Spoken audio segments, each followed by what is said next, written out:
There are many, many peculiar things that happened on September 11th, 2001.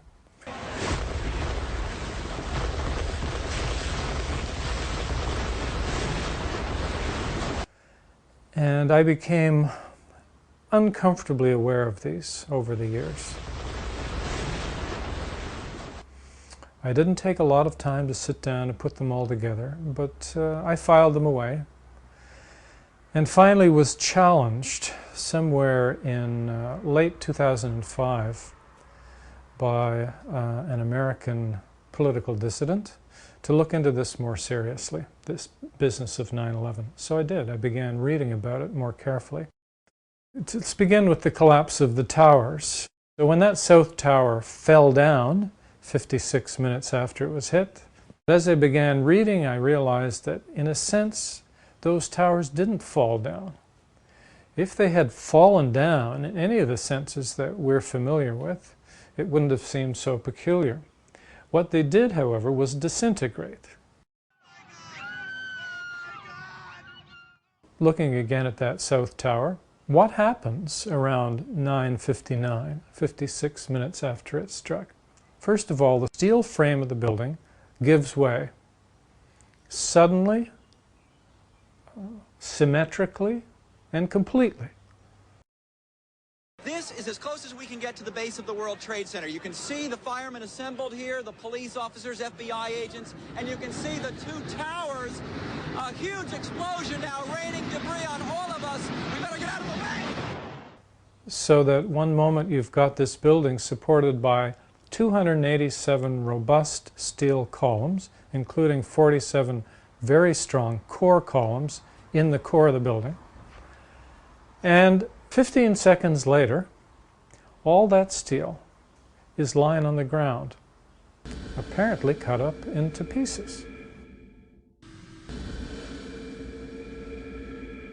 Now that's strange.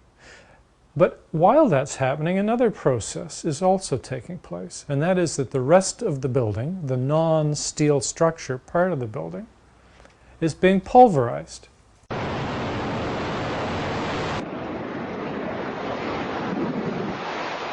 I hope I live. It's coming down on me.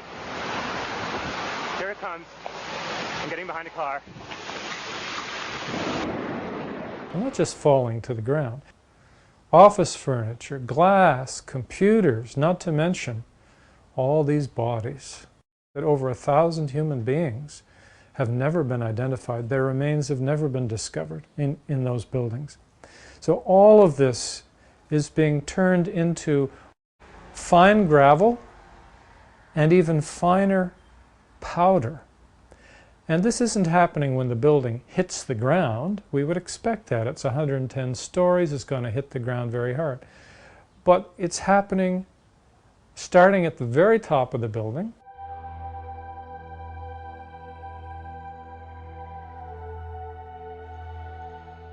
Already this pulverization is happening. And great streams of this gravel and powder can be seen coming from the tower all the way down as it disintegrates. So that the building, in any recognizable sense, never does hit the ground. It's gone long before that. The building descends to the ground as a cloud, in effect, of this pulverized material, which then rushes and billows down all the streets near where the trade centers were, engulfing people. We think of people as breathing in the smoke or breathing in the chemical fumes. They were breathing in the buildings. Okay, that's what they breathed in. And the only things that weren't pulverized were the steel, which I mentioned separately, and a good deal of paper, which was mysteriously blown out of the buildings and floated all over the places. Now when we look at this, we're bound to ask, if we've got any kind of curiosity, is this the way buildings normally fall down? Is this the way a steel skyscraper typically comes to the earth? We rapidly find, no, this is unique. Well, what's the closest thing to this in history that we can find? and it turns out to be controlled demolition. It turns out that it's actually quite difficult to bring down a huge building like this symmetrically into its own basement. Not falling here, not falling there, no partial collapses or asymmetrical collapses, just coming down, boom, at almost free fall speed. It takes a lot of skill. It takes a lot of planning, planting all these explosives here and there. And so it seemed to me that any intelligent person thinking about this would say, well, as we line up our hypotheses in a little row to later be checked out through research, one of the hypotheses for why and how these buildings came down would have to be that they were brought down by explosives and that this was a planned thing. In other words, some kind of controlled demolition. Now, I'm not arguing at this point that it should be obvious to all of us that it was controlled demolition. I'm making a much more modest, completely rational claim that as we investigate such collapses, one of the hypotheses we would look at would be planted explosives. It'd be very peculiar to exclude that and push that from the table. Well, how distressing then when I discovered that 9/11 Commission's report, which came out in 2004, didn't even entertain the idea. It's not in there. It's not mentioned. They didn't look into it. They essentially started there, as far as I can tell, the Commission accepted the FBI's finding that there were 19 Arab hijackers, that they had rammed their planes in the buildings, and the buildings came down because of plane impact, burning jet fuel, and that's it, folks. So in a very strange way, the Commission had accepted the who did it and how they did it.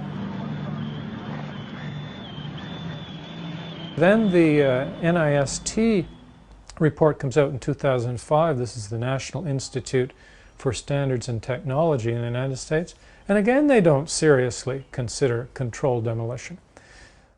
It's not even mentioned in the first draft of the final report. Because of complaints from people, they then throw in a couple of token sentences in the final version saying, we found no evidence of controlled demolition.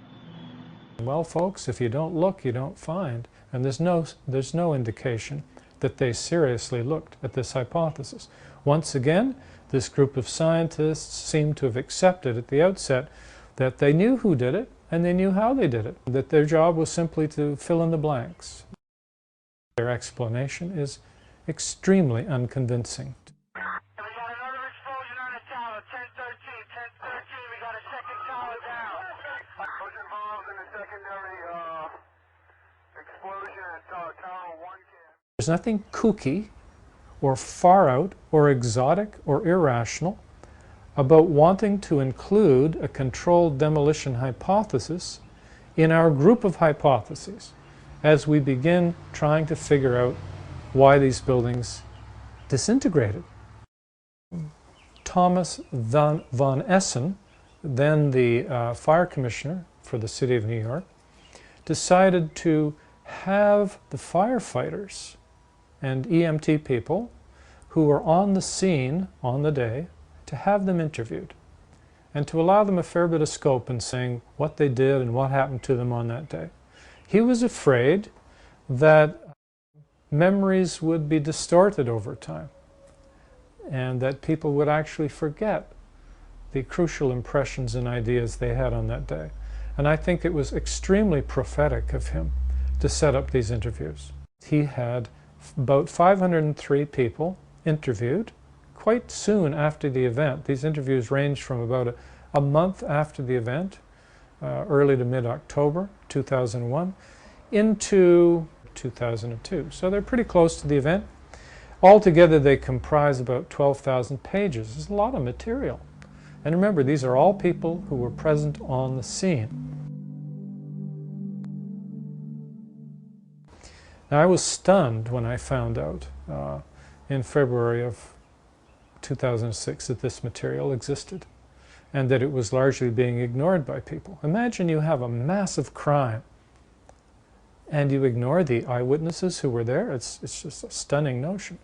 Now, I found out about the material through an article by David Ray Griffin,